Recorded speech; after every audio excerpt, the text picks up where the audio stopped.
तुम पर जोर नहीं डालूंगा। अभी हमें कठिन समय से निकलने पर ध्यान देना चाहिए। एक बार अच्छी फसल हो गई तो जीवन सामान्य हो जाएगा, तब मैं तुम्हें स्वतंत्र कर दूंगा। क्या तुम वाकई ऐसा सोचते हो? बिल्कुल, जबरदस्ती के चीजों में मिठास नहीं होती।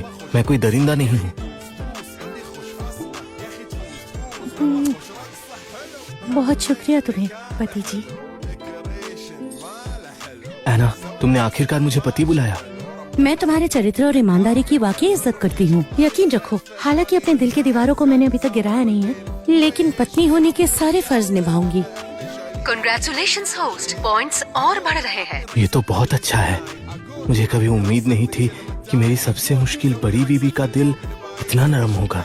अब बस एक बीवी का दिल जितना बाकी है।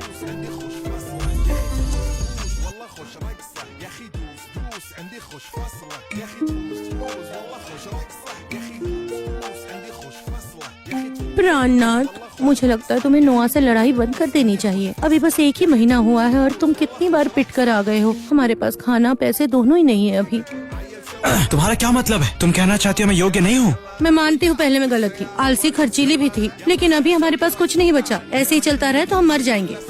मैंने सोच लिया है, अब से सीधी सादी जिंदगी जीऊंगी।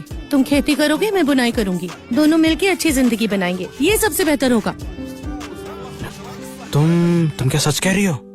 मैं ऊपर वाले की कसम खाती हूँ, अब से मैं कभी लालची नहीं बनूंगी, जमीन से जुड़ी रहूंगी। अच्छा सुनो, मुझे लगता है तुम ठीक कह रही हो। हमें साथ मिलकर अच्छा जीवन जीना चाहिए। लेकिन नोआ, उसने हद पार कर दी है। मैं उसे दिमाग से नहीं निकाल पा रहा हूँ, और अगर मैं ना निकालूं तो चैन से नहीं रह पाऊंगा। प्राणनाथ, गुस्सा मत हो ना। क्या मैं उसे थोड़ी और बद्दुआ दे दूं? अरे इसकी जरूरत नहीं है, मेरे पास इससे बेहतर उपाय है। तो ऐसा करेंगे। क्या तुम वाकई सच बोल रहे हो?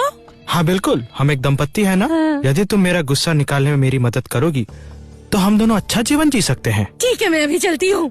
सुनो, ये नकली दवाई है, इसे लेने के बाद जाकर। ठीक है।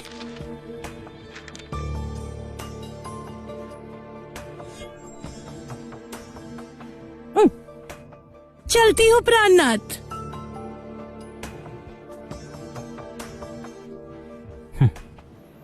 नोआ, ये सब तुम्हारा ही किया धरा है।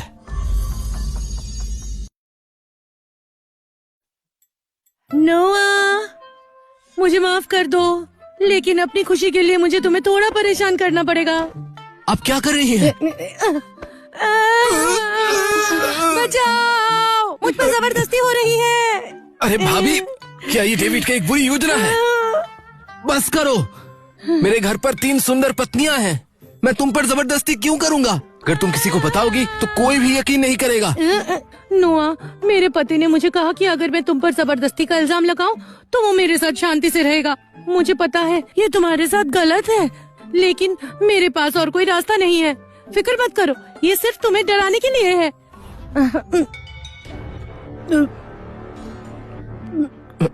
क्या हुआ भाभी? क्या हुआ आपको? इतना दर्द क्यों हो रहा है? इसे जहर दिया गया है, खतरनाक जहर। जहर उसके फेफड़ों तक पहुंच गया है। अब ये किसी हाल में नहीं बचेगी। नामुमकिन, मेरा पति झूठ नहीं बोलेगा मुझसे। उसने कहा था ये नकली दवाई है।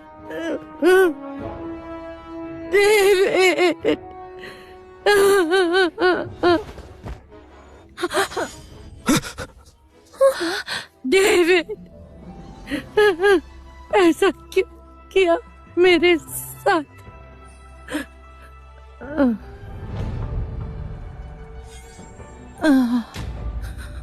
ये डेविड बहुत बुरा इंसान है। तुम्हें फंसाने के लिए इसने अपनी ही बीवी को ऐसे मार डाला।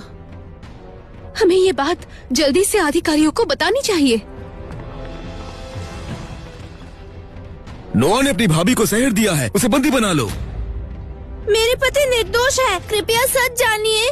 उसे हमने रंगे हाथों पकड़ा है और कुछ नहीं सुनना चाहते। ले चलो उसे। रुक जाओ, इसे हाथ मत लगाना।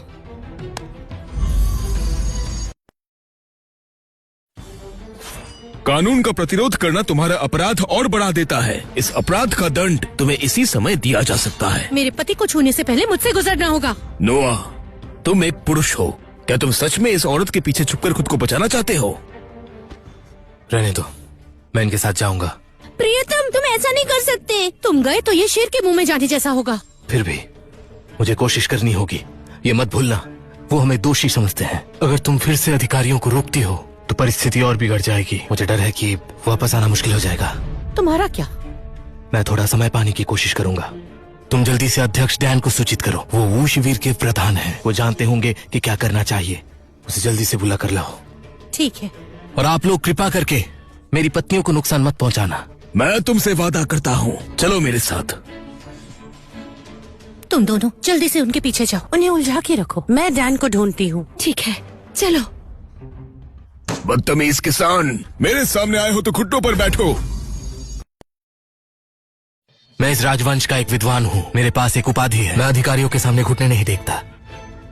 क्या हमारे कानून में अभी भी ये नियम है? जी हाँ श्रीमान, ये नियम अभी भी है। एक अधिकारी के रूप में मैं आपके पद को मानता हूँ। आप खड़े